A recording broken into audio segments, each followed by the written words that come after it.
নমস্কার বন্ধুরা, কেমন আছো তোমরা সবাই? আমি প্রিয়াঙ্কা, আর আমি চলে এসেছি আরেকটা নতুন ভিডিও নিয়ে। তো সঙ্গে থেকো সবাই।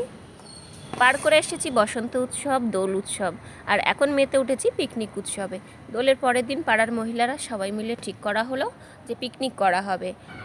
আমাদের কোনো কিছুই আগের থেকে ঠিক করা থাকে না। আমাদের যেরকম দুপুরে মনে হলো পিকনিক করা হবে, তো রাত্রিরে পিকনিক হচ্ছে। আর পিকনিকে কী হচ্ছে তোমরা নিশ্চয়ই বুঝতে পারছো বন্ধুরা। সবাই মিলে ঠিক করা হলো যে বিরিয়ানি করা হবে, আর বিরিয়ানিটা তো আমার খুবই পছন্দের। আর আমরা পাড়ার মহিলারা মিলে পিকনিক ঠিক করেছি বলে এখানে শুধু মহিলারাই যে করছে সেটা না, এখানে বাচ্চা বড় ছেলে মেয়ে সকলেই করছে। আর সব মিলিয়ে আমাদের প্রায় 40 জনের মতো হয়েছে পিকনিকের লোক। আর এই যে দেখো, এখানে রান্না করছে আমাদের সবার প্রিয় গোপাল দা। খুব সুন্দর বিরিয়ানি বানায়, অনুষ্ঠানেও অনেক অর্ডার নেয়। উনি আমাদের রান্না করে দিলেন, তবে ফ্রিতে রান্না করে দিলেন, তার জন্য কোনো পয়সা নিলেন না।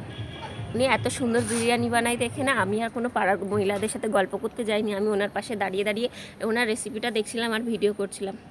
কারণ আমাদেরও বাড়িতে মাঝে মাঝে বিরিয়ানি বানানো হয়। যদি দেখি ওনার মতো বানাতে পারি, চেষ্টা করতে দোষ কোথায়, তাই না? তার জন্য আমি দাঁড়িয়ে আছি, গল্প নয়, পরে আরেকদিন করা যাবে সবার সাথে। আর এই দিকে আমাদের বিরিয়ানি বানানো প্রায় শেষ পর্যায়ের মুখে।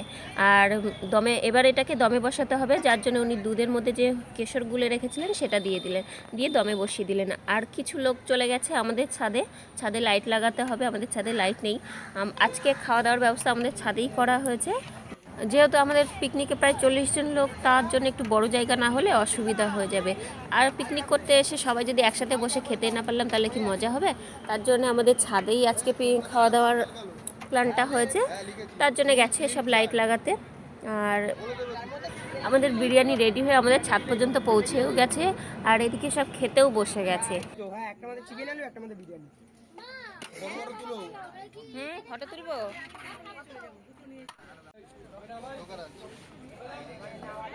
সবার পাতে পুরে